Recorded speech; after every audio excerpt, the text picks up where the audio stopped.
So let's talk cameras. What do we use and how do we use them? I'm John from Fly 8 Mike Alpha, CFI turned airline pilot turned back to CFI. Come along on my journey, flying Alaska to Florida and beyond.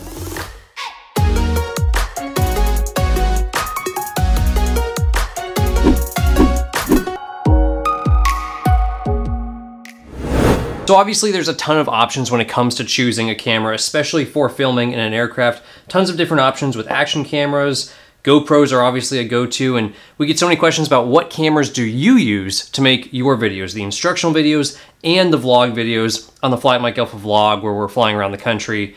So, well, we use a whole lot of different cameras, and the first thing I want to do on this table is get rid of the stuff we don't use anymore, that we start off using. So this body cam was cool at first, but we don't really use it anymore. Sony camera, it's just kind of outdated, so we can chuck that aside. Now what we're really using is what you see here, plus of course the camera I'm filming on right now, which we'll show you in a second. But let's start with mics, right? So sound is very important. We have these awesome little fuzzy mics. What fuzzy mics are, they call them dead cats, or dead cat covers on the microphone, and we use the Video Mic Go or Video Mic Pro little microphones that plug into the side of the camera. All the stuff you see here is stuff that we will link in the description below. So if you actually want to go and buy any of it for yourself to make your own videos, it's all available. Here's just a little cover. You can see how that kind of just slips on there onto a microphone and just kind of protects it from wind, really, so you don't get all that noise. That's really, really annoying. Next, obviously we got the drone, which is super cool. We've upgraded the drone. We used to have the Mavic Air. Now we've got the Mavic 2 Pro with the big fancy Hasselblad camera on it. Super cool. Takes really good video, really good pictures. And the big thing with that is 1-inch sensor, so a big camera size, a big sensor to capture a lot of light, a lot of clarity, and it has an adjustable aperture. And we're going to talk a lot about aperture and ISO and shutter speeds and things like that in another video of how to actually set up all your cameras, how to set these up, because you can grab this camera right off the shelf and go video yourself flying and be like, but wait, John, my photos or my videos look nothing like yours, or they don't look like Trent Palmer's. You know, why isn't it cinematic right out of the box? What's wrong with this thing? It must be broken. I should send it back.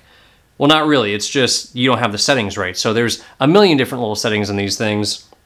And the biggest ones are Pro Tune, setting your shutter speed, setting the white balance, setting the sharpness, the color, the ISO, all that sort of stuff. And we will talk about all of those things in another video. That's a really lengthy discussion, so we'll save that for later. Moving on, so we got the drone. We've got this mount. I guess it's not really a camera, right? So I could just kind of get rid of it. But it's a cool little Flight Flicks mount that absorbs a lot of vibration, has that gooiness to it that absorbs a lot of the vibration and provides a nice rigid housing for the camera on the airplane. So it's not going to fall off. It's all metal, so you don't have to worry about it really. But we can set that aside for now too. Obviously, controller goes with the drone. Here, batteries, right? So batteries that power all of these cameras, all the GoPros.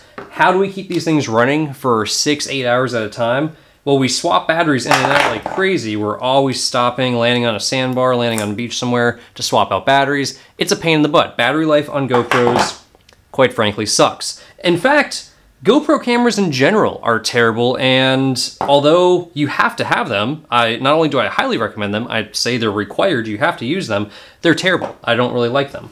But we use these other 10,000 milliamp hour battery packs, and we connect them with USB-C cords to the GoPros themselves to keep them running longer in the airplane. So lots and lots of batteries, little solar powered USB battery packs too. And this one's got a fancy little light on it to, you know, brighten stuff up, or, you know, make a nice little light for kind of accenting some of the light in the videos, especially when we're just filming vlog style in a hotel room or something. But all of your batteries, it's essential to have probably 3 to 5 batteries per camera if you're going to seriously video anything. I get about an hour per battery-ish, sometimes more, sometimes less, on these. And then, of course, really big SD cards, 128 gig SD cards is what we run mostly now. Sometimes 64 gig because we don't have a lot of money, but 128 gig is preferred. And it's really important, really crucial, especially with these new GoPros that record super high bit rates. We'll talk about bit rates again in that other lengthy video where we cover aperture and ISO and all the settings you want for a camera, for a vlog camera like this, or for an action camera like this. But with higher bit rates, recording at 45 or 60 megabytes per second, you need a very fast card. So not just a big card, you need a fast card, and those are expensive, but you need to make sure that that's on the approved list that works with these GoPro cameras. Anyway, we obviously started out doing this years ago, so we have a lot of GoPro 3s left over. We've broken a lot of cameras, which I really should mention. These will break. You will drop them, they will get hit by rocks, they will get wet, whatever happens to them. So we've got the GoPro 3s and the 3 Plus. We don't really use them anymore. Occasionally, because I've got a battery charge and it goes in it, and I got an SD card that's available and it's blank, if I got an extra camera in my pocket and I got an extra mount available on the airplane, I'm gonna throw a camera on there because you might capture something awesome. And although the image quality on a GoPro 3 is nothing compared to a GoPro 6 or 7 or even this 5, or even the 4 for that matter, capturing the image and capturing content is way more important than trying to make it pretty, right? So you could take the prettiest picture possible with a GoPro 7, but if it's not interesting, if it's not, you know, two airplanes flying in close formation, then nobody cares. You know, one of the pictures we got a ton of likes on Instagram, and some of the videos that you guys really liked and we got a lot of views on were formation flying with 170s, and some of the really cool footage we got just happened to be from a GoPro 3, not even a 3 Plus, but just what we had left over and we threw on the wing, and it captured a cool angle, and you just use what you got, right? So it's much better to capture the image and capture the content than it is to try to capture it with the best camera possible. Obviously, if you got the money, buy GoPro 7s. If all you got the money for is $25 used GoPro 3s off Amazon, those will work too. And we'll tell you how to make some better quality footage with these or get some more use out of them in that later video with all the settings. GoPro 4, we've kind of decided we want two angles inside the cockpit. One looking forward, one looking backwards at our faces. So we're gonna use the GoPro 4 for that. Now we put it in the center, we put it to the side. Same thing with the one behind us. We typically put it directly behind us. And we're running a GoPro 6 on that. Don't ask me why. I guess I decided that because I don't want my face to be shown in 4K. It looks better on 1080 at 30 frames a second or 60 FPS compared to 4K that we run forward. Plus, when I run a 4K camera at 60 FPS looking forward, I can then zoom in on the instruments and it becomes 1080 quality. When I double it in size, I'm not losing so much quality. That's why we run this one on our faces and these GoPro 6s looking forward. The GoPro 6s, 7s, we're starting to run on the wings and on the tail. We typically like to run this one on the tail because it's so tiny. It's a smaller cross section, get hit by rocks, although we've toasted a couple of these GoPro Session Hero 5s. I used to have a few more of them. They're really cool, really small, but it's an internal battery. So once it's dead, it's dead. You'll see us, the first thing we do when we land a lot of places is plug in one of these into this and leave it sitting on the horizontal, charging up while we go have lunch or go get fuel because we're desperately trying to get more battery life in this, swap the card and keep recording with it. It fits in this cool little case here and then kind of just buckles up. And so it's really not a big package when it's all said and done. That's all you really got. So GoPro 3s, GoPro 4s, 6s, 7s, and the 5 are what we're down to. We're typically running 5 to 6 cameras at a time in an airplane, plus, of course, a cell phone. And I didn't put my cell phone here because any cell phone works. You know, whether it's a Google Pixel or the latest iPhone, your cell phone probably has a camera that's as good, if not better, as these, and as good or close to a lot of DSLRs that are out there. And that's what we're filming this on right now. I'll show you that in a sec on this Canon, but your cell phone, don't underestimate it. A lot of them can do 4K, 30 or 60 FPS. Some of them can even do 120 FPS at 1080 for some awesome slow-mo shots.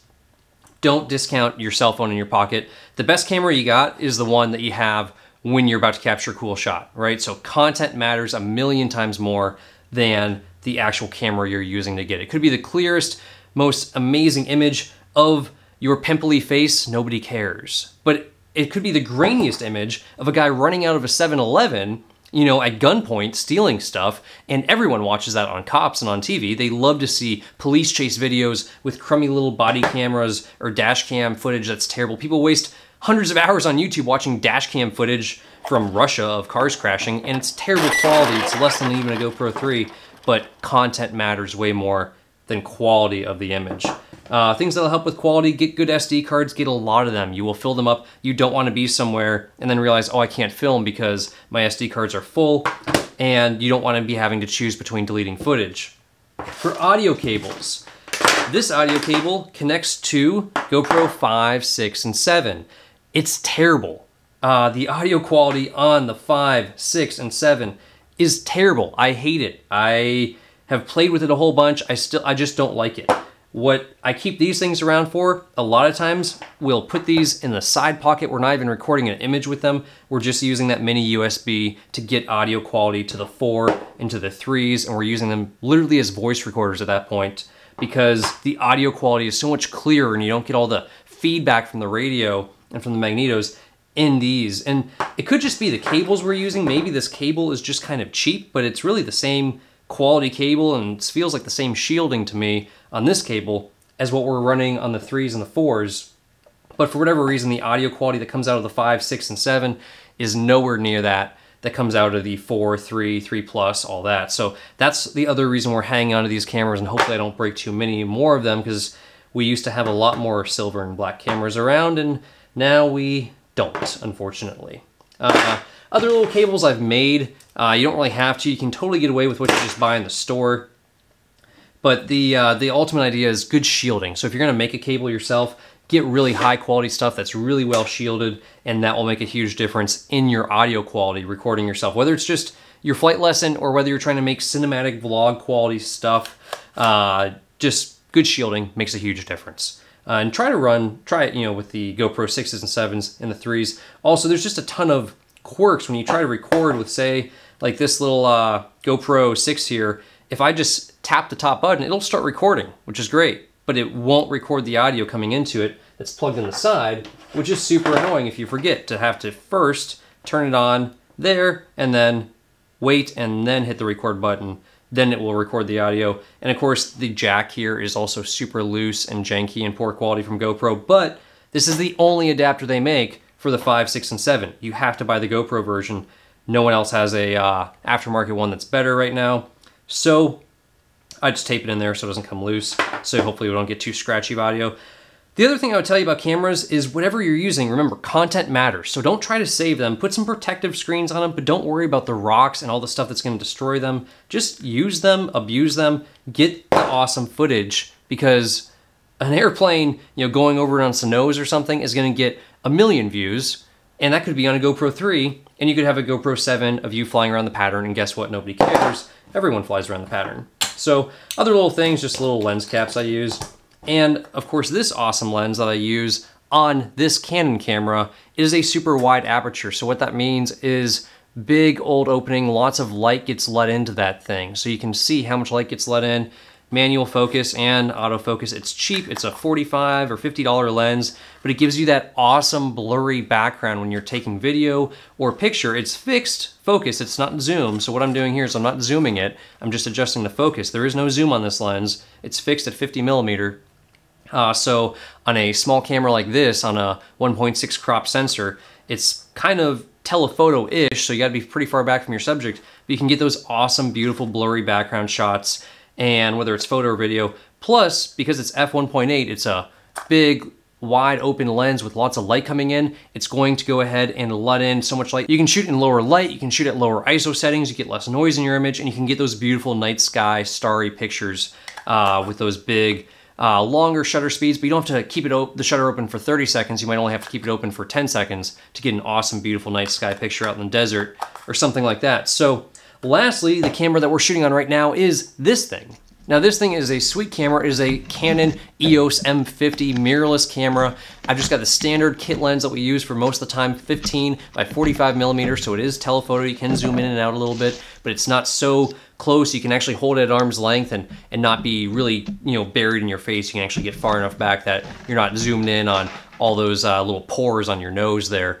So it gives you that good wide angle, but not too wide. You know, it's a perfect compromise, right? It looks nice. It doesn't look like, you know, this wide angle GoPro lens. You know, nobody wants to look at an entire video or watch an entire video shot on a GoPro. That's terrible because it's just that awful action cam wide angle, bubbly, curved, you know, view where it bends the wing and it bends all these straight objects that shouldn't be bent, where cameras like these will not. So if you're gonna shoot yourself and do vlog style stuff, great to have one of these, and try to shoot some, you know, regular footage on it too, some B-roll footage. We'll talk a lot more about that stuff in the next video where we talk about all about settings and how to use these cameras, but ultimately that's what we're using. So Canon EOS M50, links in the description below, along with the GoPro 6s, 5 and 7.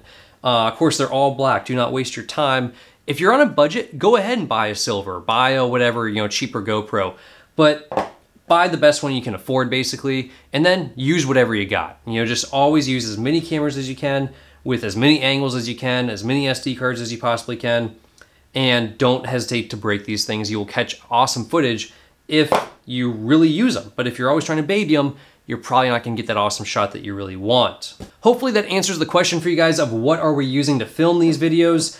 About 5, 6, 7 cameras at any given time, including the cell phone and including the Canon that we're filming on right now. Lots of different footage coming in, but it gives us all great angles to really get it immersive and create immersive vlog videos for you on the vlog channel. You can check out the vlog channel. We'll talk about all the mounts we use to actually mount these up to the airplane and how we secure them inside and outside on the airframe, as well as, like I said, I'll post another video here for you guys soon of how to set these things up, because the settings are super important to get good quality footage. Personally, it took me years to figure out how to set these cameras up just right to get good footage that actually looks like the GoPro commercials and not just like some crap that you shot, on whatever. It actually looks good when you get all these settings right. So if you want really good cinematic and high quality Hollywood TV type stuff, stay tuned for that video. Thanks for watching, guys. You know what to do. Subscribe if you have not already. Like the video, give us that thumbs up, hit that little bell next to the subscribe button so you get notified when we post our latest episodes. Check out the vlog channel for sure. Flying from Alaska to Florida, amazing footage on that channel. Beautiful Alaskan scenes, flying down into the desert, into the lower 48 and everything. Super cool. And you guys know what to do if you can't fly every day. Fly at MikeAlpha.com. We'll see y'all next time.